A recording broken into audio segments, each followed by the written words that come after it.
How's it going, Ghostlings? My name is Ghost Aniki, and welcome to a tier list. You know them, you love them, or maybe you don't love them, but either way, we're doing a tier list. This is a community reward that was achieved on my Twitch channel, and that was a few months ago, and because I am slow at doing things, I have not done it yet. So here we go. We're going to be ranking every game that we've played or are currently playing on channel. I'm going to be looking at mechanics, gameplay, art, music, graphics, replayability, all the things. I'm looking at all the things. And at the end of the day, it's just going to be my opinions of which games I like best. So without further ado, let's get right into the tier listing. To make going through the list of the games easier, I'm just going to go in alphabetical order. That's the easiest way to do it. So we're starting with Among Us. I like Among Us. I'm not huge on online games personally. I do like Among Us. I think it has a lot of fun gimmicks and mechanics and things like that if you have the right group. Only problem I really have with Among Us is you need to have a larger group size if you're wanting to do it for like content purposes or things like that. If you're just playing on your own, you can have a smaller group because you can kind of end off whenever you want to. But for streaming and like videos and stuff like that, you kind of want a bigger group, which can be hard to get. That's going to be the only thing that really lowers it down, in my opinion, along with it being an online game, which I'm not overly fond of.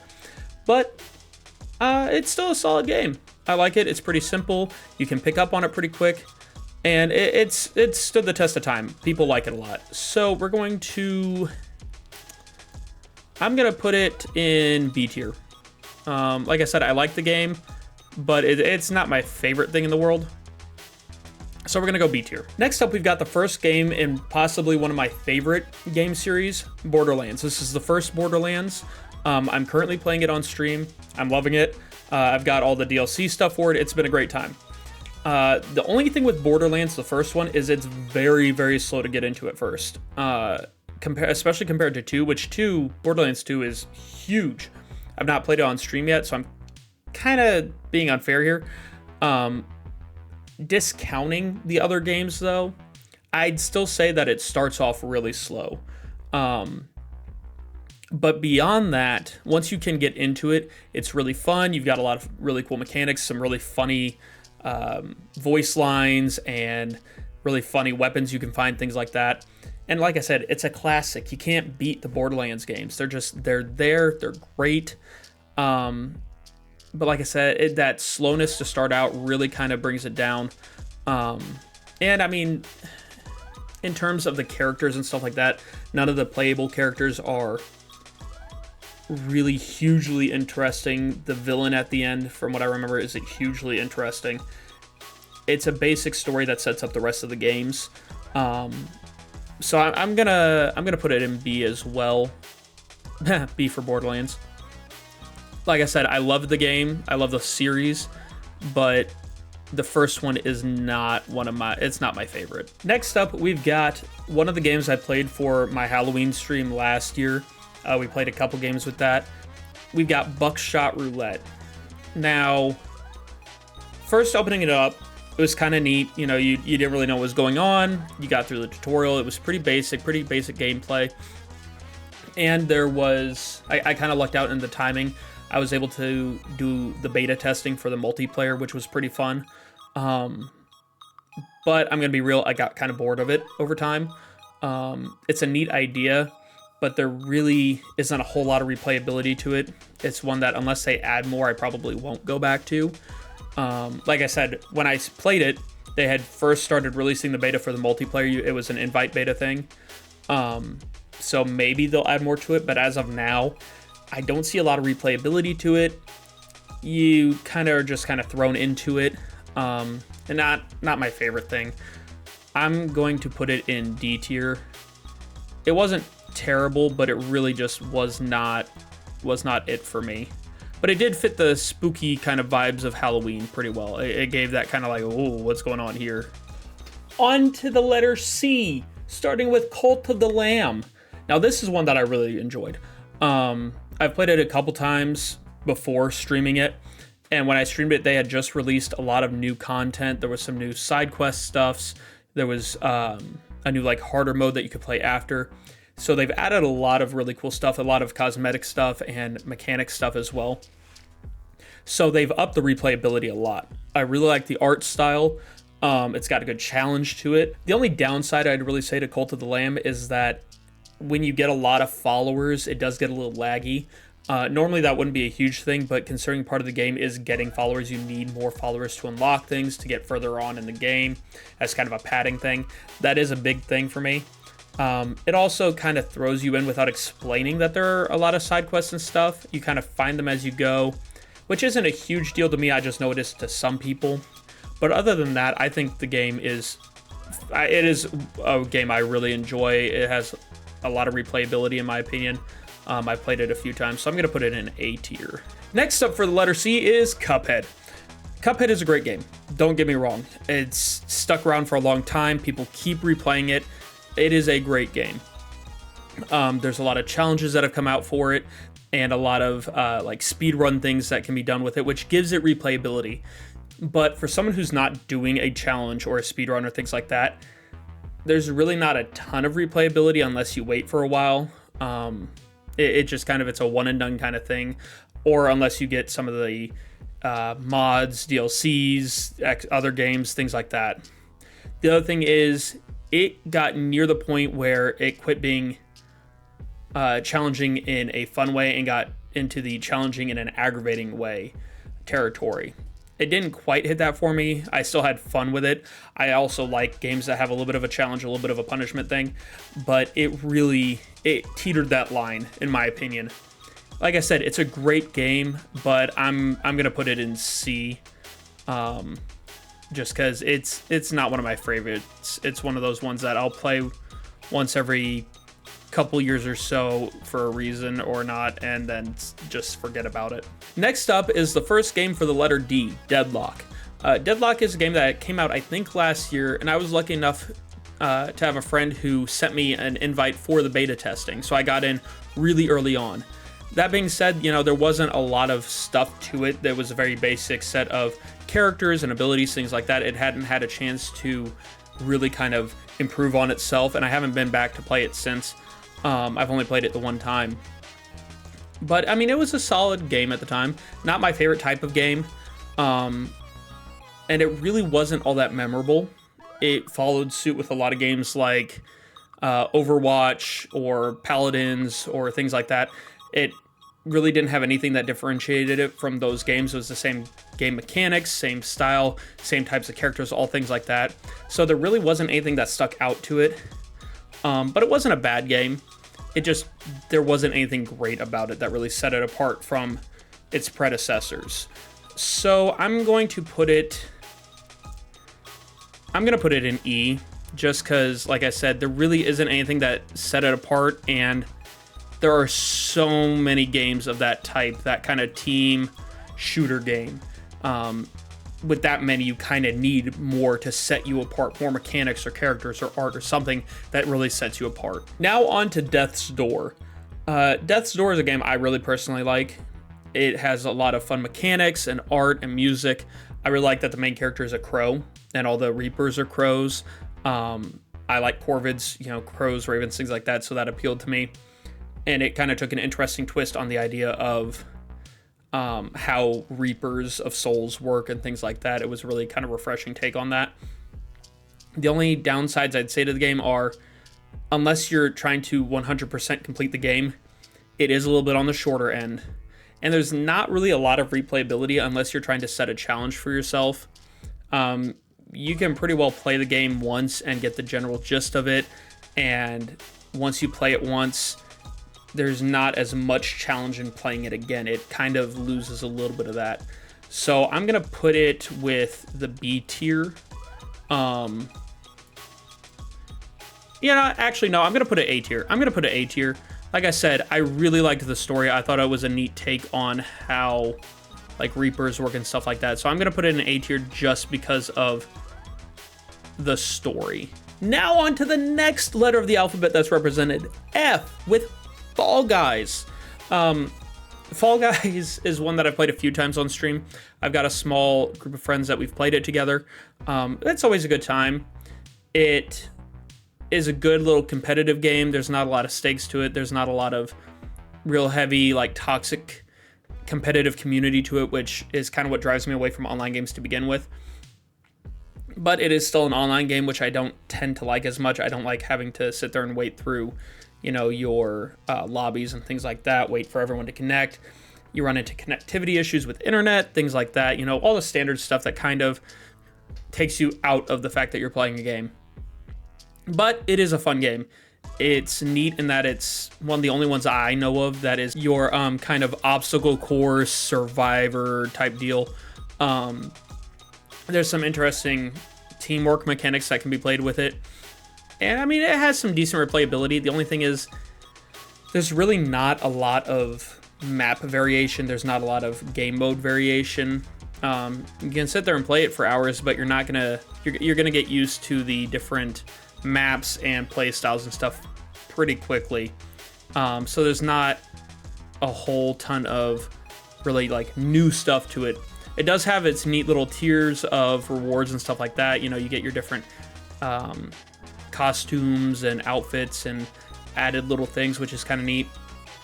But it is kind of one of those things where once you start playing it for a little bit, you kind of know what to expect. That being the case, I am going to put it in D tier as well. It's going to fit right in there with Buckshot Roulette. Like I said, it's a fun game, but it's one of those things where I get personally kind of bored with it after a period of time. On to Geese with Goat Simulator. Now, okay, Goat Simulator is one that I have a lot of fun with. It's good for a quick laugh. It's good for doing just a lot of antics. It's really fun to play with friends, like, you know, you guys are taking turns, or I think there's an online mode, potentially, I can't remember. So when you're playing with people, it's a lot more fun, but it's good for a quick laugh. The thing, though, is there's not a lot there. It's kind of, you're playing it for 30 minutes, an hour even maybe. You're trying out the different goats, you're trying out the different things you can do. And it's really funny, but it kind of loses it pretty quickly, and you have to wait a bit and come back and things like that. So there's not a lot of, there's replayability for the laugh and for the kind of the meme of it all and stuff like that. But there's no like longevity in the gameplay. There's not really any goals necessarily other than some of the like small little puzzle stuffs you can do. And honestly, after playing it for a while, the time I did on stream, I ended up feeling sick to my stomach. I think the motion, how you move in the game, kind of messed with me a little bit and kind of made me a bit dizzy. So I don't know that it's one that I can play for long periods of time. But it is a funny game. Is it anything great? No. Really, all that it's really good for is kind of a laugh here and there. So as much as I love the game, as much as it's given me a lot of laughs, I'm going to put it in E tier. Now, I know there is a Goat Simulator 3 or whatever. I can't remember. I think they skipped a number. So maybe that one has some more stuff to it. But just the baseline baseline Goat Simulator, it's one that I can kind of take or leave outside of the humor of it. And now we come, speaking of goats, now we come to the GOAT. The greatest of all time GOAT. That kind of GOAT, not the meh GOAT. Greatest of all time GOAT, Hollow Knight. This is my favorite game ever. I'm not gonna lie. This one, favorite game ever. I'm hard pressed to find something I dislike about it. It's got a lot of replayability. The art is very aesthetically pleasing. The music is phenomenal. It's got good challenge to it. It's just a great game, and there's so much option in how you finish it. I think there's it's like 7 or 9 official endings when you include the DLCs. There's a lot of little side quest stuffs you can do. You've got all the charms you can get. You've got all the extra stuff you can get. There's so much to it, and it is a phenomenal game. In sake of fairness, the downside I'd maybe say for it is that you don't get any information given to you about the world or anything like that. You find all the information as you're going. You have to actively search for the lore of the game. I can see that is something that I like personally. I thought it was really neat. I thought there was a lot of mystery to it, but there are some who I know would not like that aspect of it as much. They want more of the story being told to you in a kind of traditional sense as opposed to you finding out the story as you go. But that all aside, Hollow Knight is going to be easily an S tier. I love the game so much. It is my favorite game. It is the most fun I've had playing a game on stream in terms of like the story-based games. It's a great game. If you haven't play it. Play it before the sequel comes out here at some point relatively soon. Great game. S tier, immediate, no questions asked. You're wrong if you disagree. It's an opinion, but it's a wrong opinion. S tier. Now we come to Jackbox games, which I'm honestly kind of torn on. On one hand, it has a lot of options. There are a ton of mini games you can get. There's a really neat download you can get that kind of puts them all into a Jackbox Games library, and you can access all of them through that.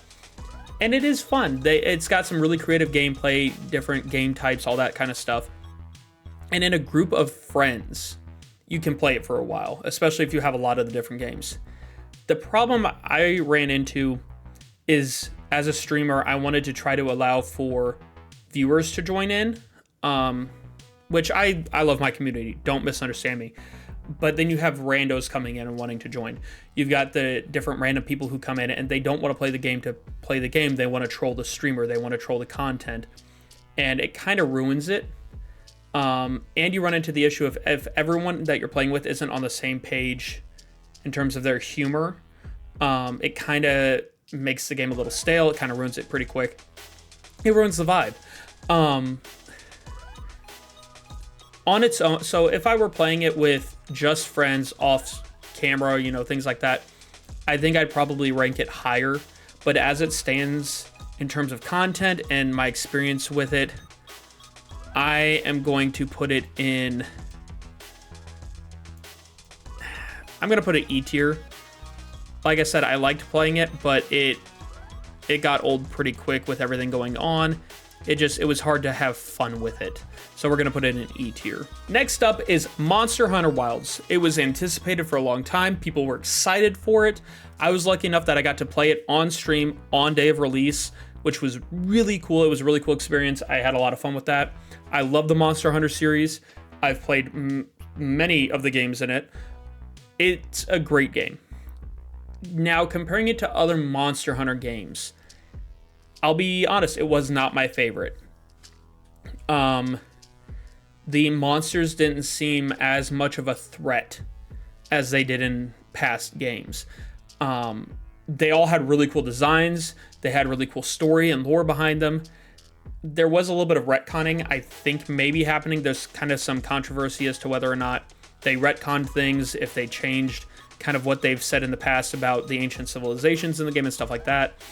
So whether it retconned it truly or not, I can't say for sure. But there were some things that people felt like were changed in terms of the overall lore of the games. It's not my favorite of the Monster Hunter installations, but it's definitely a really good one. And it's one that it's still really new. They're still adding on stuff. Eventually they'll get to the point where they're releasing the Master Rank DLCs. So it has a lot of potential and replayability. So I can't be too harsh on it. I am going to put it at, we're going to say B tier. Just because I do have another Monster Hunter game on the list, and that one I am going to rank a bit higher. So we're going to put Monster Hunter Wilds at B tier. Speaking of the other Monster Hunter game on the list, Monster Hunter World / Iceborne. The Iceborne is the Master Rank DLC. This one I liked more than Wilds. I liked the story a lot more. It had a large focus on ecosystems and ecology and things like that, which I find really fascinating. I thought it all tied in together really well. Mechanically, it was a very good game, very smooth, at least when I played it. I can't say for when it was released. It was released a while back. But it is a very, very good game. And the story flows very well from the low and high rank into the master rank. The only thing is, the handler is so flippin' annoying. Both the handlers, you get a temporary handler eventually. So annoying. but all the monsters are great, all the areas are great, mechanics, all that stuff. So I'm gonna put this one in A tier as opposed to Wilds in B tier. I think it was just marginally better in terms of story and characters. Ori and the Blind Forest is another one I am currently playing on channel. It's a shorter one. It's another Metroidvania type game. The art is beautiful. The music is beautiful. All of that. The story is really good. But I don't think it has as much replayability. Even playing it, this is the second time I've played it. I'm not having as much fun as I did the first time around. It's really kind of slow getting into it, getting past the initial tutorial, and the like backstory of it is really slow. And there are some mechanics I don't really care for. The fast travel mechanic is kind of clunky. Some of the combat mechanics are a little clunky. But story and art and music wise, it is really good. I'm gonna put it at C tier. Like I said, in terms of aesthetics, it is very good, but it drops mechanically for me. I don't think its mechanics really hold out very well, and its replayability does not hold out very well. Next up is Please Don't Touch Anything. Please Don't Touch Anything is a really neat idea conceptually. It's very misleading when you first open it up. You think, oh, well, I didn't touch anything. I won the game, I guess. There's a lot of unspoken puzzle mechanics to it. You kind of have to experiment around and see what all's there. And it's a really neat puzzle game. The only downside I really had with it was there were some puzzles that I had to look up because there was no way I was going to find out otherwise. Maybe I did it wrong, maybe I didn't. But there was a lot of me sitting there going, you know? Like one of the puzzles, you have to wait till a specific time of day. Like in the real world, you have to wait till your computer or whatever you're playing on, whatever console, hits a specific time, and then you can solve the puzzle. So that kind of got a little tedious, and running through all the steps every time you wanted to solve a new puzzle got a little tedious. But it was really well thought out. It was a really neat game. I love the kind of the pixel art kind of deal. I always love pixel art. So aesthetically, it was really good. Music-wise, it was really good for a game you're just kind of sitting and looking at. And the puzzles were really well thought out. It was just that kind of having to go back through every step every single time that got really old and brought it down. I'm going to say it is D tier.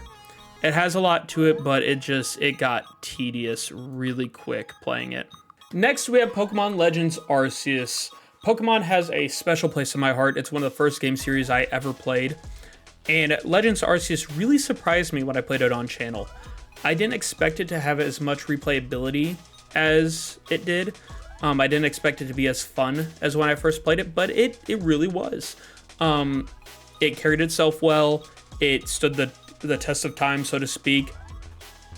There are some mechanics that I'm not a fan of. The travel mechanics get a little tedious, having to go back and forth and stop and start and all that stuff. I wish that were a little bit more streamlined. But for kind of a first step into a new style of game for Pokemon, I thought it was really good. I loved the story. I thought it was a really neat story. The phone thing, the focus on having like the Arceus phone or whatever was a little weird, but you can kind of suspend your disbelief on that one. But I thought it was a really good game. It's the only Pokemon game I've played on stream so far, so I can't really compare it to the other ones in the series. But I'm going to put it firmly at B tier. Like I said, I really liked it. It felt like a Pokemon game just with a fresh take. And maybe we'll see how it holds up in terms of the other Pokemon games that we get to later on. But I really loved it. I'm going to put it at B tier. Moving on, Pumpkin Panic. I'm going to be honest, Pumpkin Panic is one that I was a little disappointed in. I was really excited for it. It looked really neat. I love the art style. It was really intriguing when I saw the trailer for it, but it just didn't hold up. Part of the reason it kind of was a letdown is I was expecting it to be a multiplayer game. I read everywhere that it was multiplayer, and I was really excited. I had a a friend who was wanting to play it with me. I had some others who wanted to play it with me later on. But to do multiplayer, you have to do all these kind of like, not backdoor things, but you have to do it through different channels, I guess you could call it, through Steam and through other stuff, and kind of do, oh, you have to invite through here and then go here and then go here. And it was too much to figure out. I was kind of disappointed. I know the person I was going to play with was disappointed, but the game itself wasn't bad. There really wasn't a whole lot to it. You kind of beat the first run and then you unlock the harder run, and that's kind of it. It's the same mechanics in both, just with new monsters that you have to kind of deal with, and new challenge, like you have to bring the Scarecrow certain items or whatever. So there wasn't really a huge change between the easy mode and the hard mode. And it's one that I might revisit it later on in the future. Maybe they'll add stuff, but it is still fairly new. But it's just, I didn't get into it as much as I was hoping it would. I'm going to put it E tier. Like I said, in concept, it's fun. I love the art style, but it just didn't do it for me. And with that, we're over halfway, guys. How are we feeling? We doing good? Feeling good? How do we feel about the list? Do you hate me yet? Do you love me yet? Do you agree? Do you disagree? How are we feeling? Hold on to that. Let's see how it goes progressing on. Next is what is possibly not even possibly, it definitely is the weirdest game on this list, Rat Shaker. I went into the game thinking it was going to be some funny, kind of goofy game, and it quickly, without spoiling anything, turned into something else. If the image I have up is any indication of what kind of game it is, it subverted all expectations. It did have some funny moments, the rat has some really funny voice lines, and, it's really weird. It's not one I'm probably going to play again. So the replayability, in my opinion, is just not there. But the story and the gameplay takes a really surprising turn, in my opinion, not what I expected. And it kind of does a good job at mixing the lines between funny and creepy and things like that. Like I said, replayability isn't there, but it is a fun game. I'm glad I played it. I'm going to put it at C tier. It's memorable, but it's nothing really to write home about. It's pretty average. So far, Refined Self is the only game I haven't streamed. I just recorded it, edited it, and put it up on YouTube. Reason being, it is a fairly short game. You can do a playthrough of the game in 30 minutes to maybe an hour and a half, depending on how you play it. The intention is that you play it, I think it was 3 or 4 times to unlock all the information from it. But once you unlock all the information, there's really no point in playing it more after that. That being said, it was really interesting. It had really endearing art and music. The story was really intriguing. And I love a personality test. I think personality tests are a misunderstood tool that we can use to understand ourselves and others better. And the information that it gave kind of surprised me. I got results that I did not expect. I got results that kind of surprised some of the people I showed it to. And it kind of gives a good indication of like, okay, I'm streaming it, I'm recording it, I'm playing it for content. Whereas I myself don't change. Maybe I answer questions quicker for content purposes than I would otherwise. Maybe I think through things quicker. Maybe I don't. Who knows? But it was a really cool little experiment personality game. I had a lot of fun with it. It's one that I've suggested to a lot of people, and I thought it was really, really creative. So I'm going to put it in A tier. Plus, it was very detailed in its information. It gave a lot of really good detail and information in what it was trying to get across to you. Now, you may be thinking to yourself, Ghosty, we're on R's. Why do you have a game on screen that starts with an E? Well, I have a very, very good reason for this. It's a reason that is going to blow all your minds. I forgot how to spell. I have Elden Ring on my list of games that I'm currently playing, and I overlooked it, and I forgot how letters work. So we're going back a little bit to add this one in, and then we'll go back to ours, because I derped up. Elden Ring, like I said, it's one I'm playing currently on channel, and it's really fun. I love this type of game. Games like Skyrim, this one, the open world combat games where you're learning the lore and the story as you go. Elden Ring is very challenging, and I know it's not even the most challenging of the Souls games, but it is so fun. I've loved it. I've loved playing it. I have a friend who's helped me through a lot of parts of it. The only thing I'd say to its detriment is that it really doesn't explain like your goals very well, but that's intentional. It's intentionally vague about what all you're supposed to do and in what progression and stuff like that. Plus there's a ton of endings, so there's a ton of replayability, a lot of challenges. You can fight other players, all sorts of things. Elden Ring is another one that easily gets S tier. Easily. I love this kind of game. And it's one that even off stream, I will probably end up replaying at some point in the near future, just in my own personal time. Now we come back to ours. Now that we've fixed our mistake. Repo. This is one of the few online games that I thoroughly, sincerely enjoy. I think it's hilarious. The gameplay is super fun. It's a creative idea. The monsters are absolutely terrifying. It's unforgiving. It's hilarious. I love it. I've had fun every time I've played it. I have a good group of people who have played it with me, and my viewers love it. My friends love it. I love playing it. It is a great game. I really don't have anything negative to say about it because the negatives of the game are intentional. You know, it's intentionally unforgiving. It's intentionally misleading in how you play. It's all intentionally difficult in that way. But it's one that I love coming back to. I love replaying it. I'm easily giving it an A tier. Now on to the final game for the R's, Risk of Rain 2. I love roguelikes. They give me a chance to kind of sit back and zone out on a game. They're not super complicated. There's not a lot of like mechanics you have to work around and figure out and stuff like that. You've got your characters, you've got the objective, that's it, and you can just keep going and going. I like that a lot. Risk of Rain has a lot of interesting characters and different enemies and bosses and stuff like that you can fight. The story is pretty basic, but it is a really good game. I tend to prefer games that have a little bit more story to them, and so that's the only thing that's really going to bring it down on the list. But it's a really good game. I played a lot off stream, off camera. It's one that I relax to when I'm not making content. So with Risk of Rain, I'm going to put it at B tier. I'd say it's better than average, but it's not one that sticks out to me as like one of the best games ever kind of thing. SCP Containment Breach. I'm going to be honest, this game was probably the biggest letdown that I've played so far. I played for Halloween last year along with Buckshot Roulette, and I was disappointed.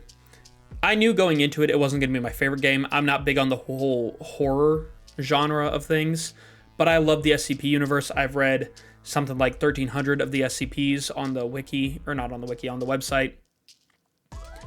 I love the SCP universe. This game just did not hit that spot for me. The mechanics weren't great. The graphics were not good. I did not care for it, which is kind of upsetting me. It had potential. I know it's an older game, but it had a lot of potential to be something that was revisited and re-upped on and made better. It just didn't. Like I said, I had really high hopes for it, even with it being a horror game and me not liking the horror genre, but it didn't stand up to what I think of when I think of SCP. I am going to put this in F. It was a letdown. Next is the legend itself, Skyrim. Skyrim, I don't know what to say about it. It's, like I said, a legend. It is a game that's stood the test of time. It's had more iterations than just about any other game I can think of. I've replayed it I don't know how many times. The only reason I stopped playing it on stream was because I've replayed it so many times and I didn't want it to be a series that was like 40, 50 episodes long, you know? But it could have been. There's so much to the game. The only downside I'd say really to the game is some of the new stuff they've added is not great. The fishing mechanic, as an example, is just meh. some of the, like I said, some of the new stuff they added in the last edition of the game was just kind of meh. But there were some good callbacks to older games and connecting the different stuff. But Skyrim is just, it's a fantastic game. Compared to games like Elden Ring, I prefer Elden Ring. I think it's a bit smoother, but Skyrim is just, it's a classic for good reason. I am going to put it in S tier. It is a phenomenal game, and it's one that I can easily go back and replay. And it probably honestly would run smoother if I didn't play it on console rather than if I bought it on PC, it'd probably run even smoother. Now for possibly the cutest game I've ever played in my life, Slime Rancher. I love this game. It is adorable. The mechanics are so fun. The characters, all it is just a fun game to kind of relax to. It's even with it being, you know, meant to be a fun, kind of relaxing, funny game. It's got its little challenges to it. It's got its puzzles and it's, you know, things you're supposed to find, but it's just a fun game. I do think the main story was a little short. I know there was other things I could have done along with it, but other than that, I mean, it's a cute game. I'm very excited to eventually play the second one whenever I get it, but even just the first one as a standalone, it's one that I can go back, I can play it differently. You have a lot of little combinations you can do for the slimes, things like that. It is a good, cute, fun game. I love it. I'm going to put it at B tier. Oh, Subnautica. I have a love-hate relationship with Subnautica. It's probably the game that I have the most love-hate relationship with. I love how much detail is in it. In terms of the ecosystems and stuff, it works so well. It all makes sense. They put so much time and care into the game and making it make sense. The gameplay is great. The story is really good. Oh, but it frustrates me.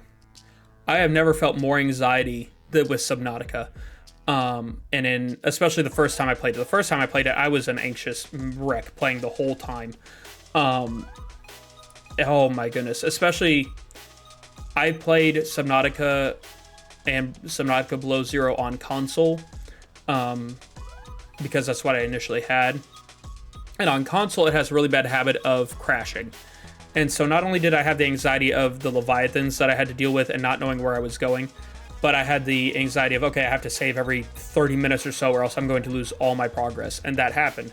I've lost hours upon hours of progress in Subnautica before, and it is mind-numbingly aggravating.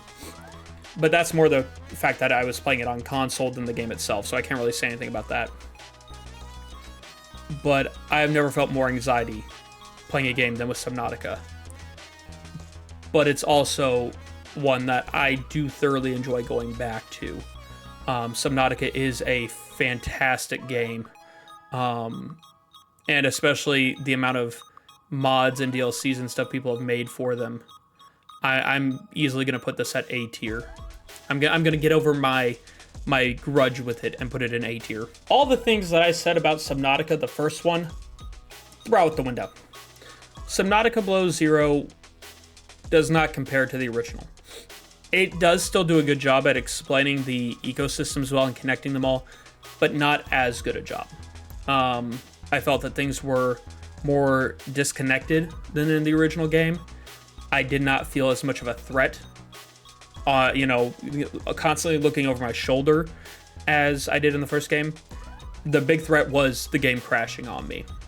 I'm replaying it now for stream. It's okay. I'm not thoroughly enjoying the game just because it doesn't really compare to the original. It's kind of there. I don't think it's a good game in comparison to the original. I'm gonna put it, I think it's below average. I'm gonna put it at D tier. I think they kind of dropped the ball with Below Zero. Stardew Valley. I love Stardew Valley. I'm normally not big on your cozy farm game type things. I think they tend to get a little boring, in my opinion. But Stardew Valley, I love it. I've gone back and replayed it I don't know how many times. It's fun it's especially fun when you can add in friends, but it's great on its own when you're just playing single player.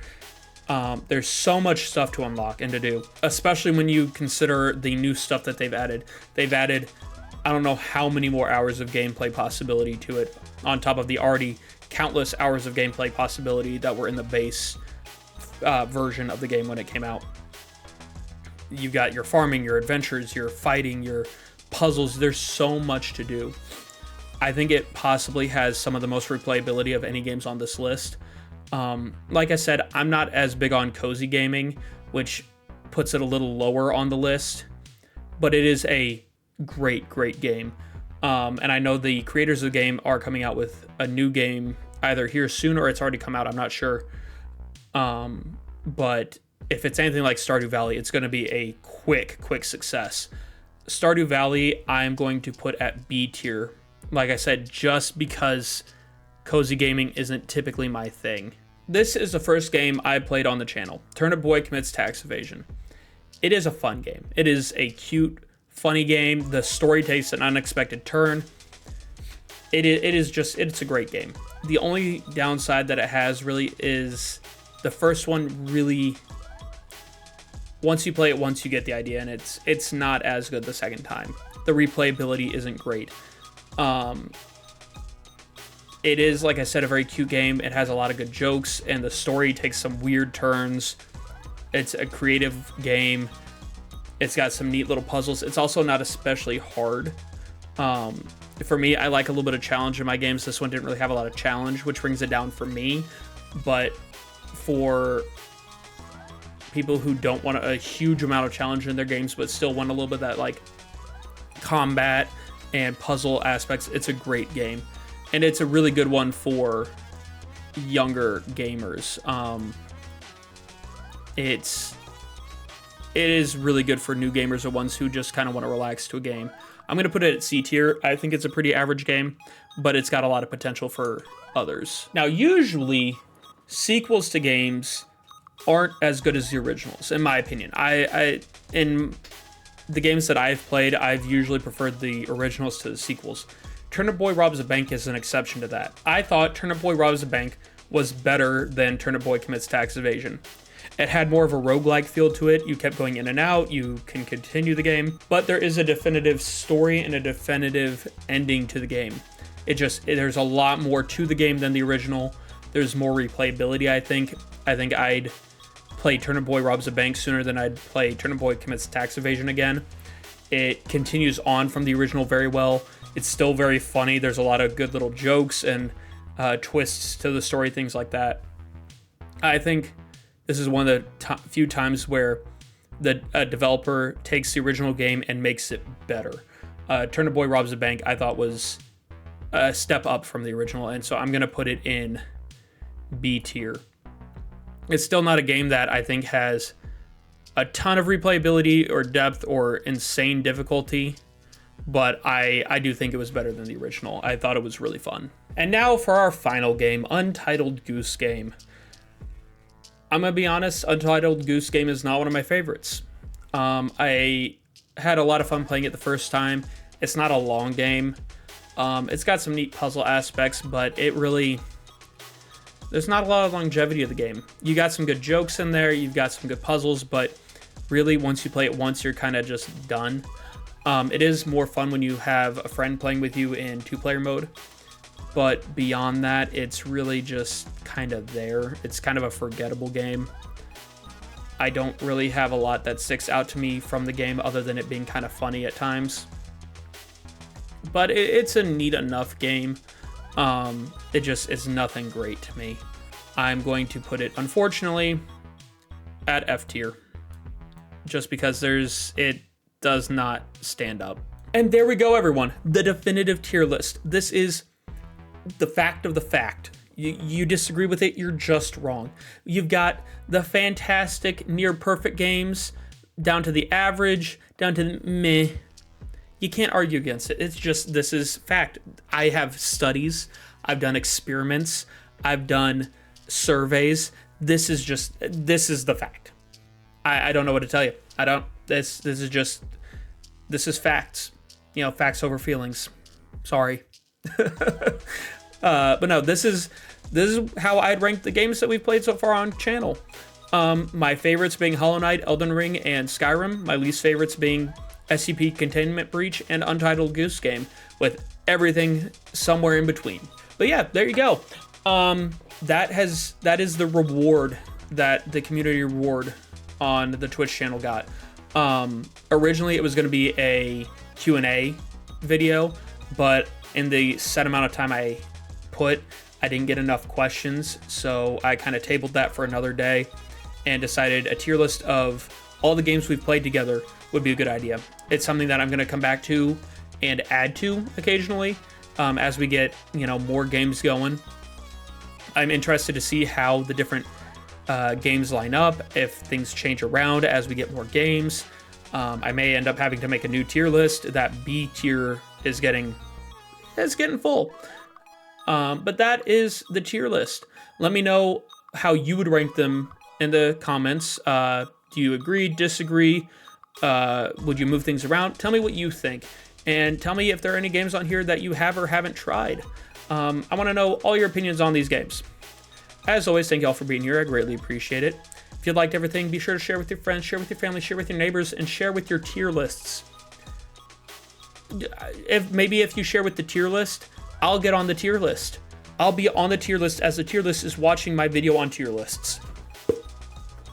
So share with your tier lists. As always, thank you all for being here. I greatly appreciate it. Have a great night, great week, great day, great everything, and I'll see you in the next video. Bye, Ghostlings.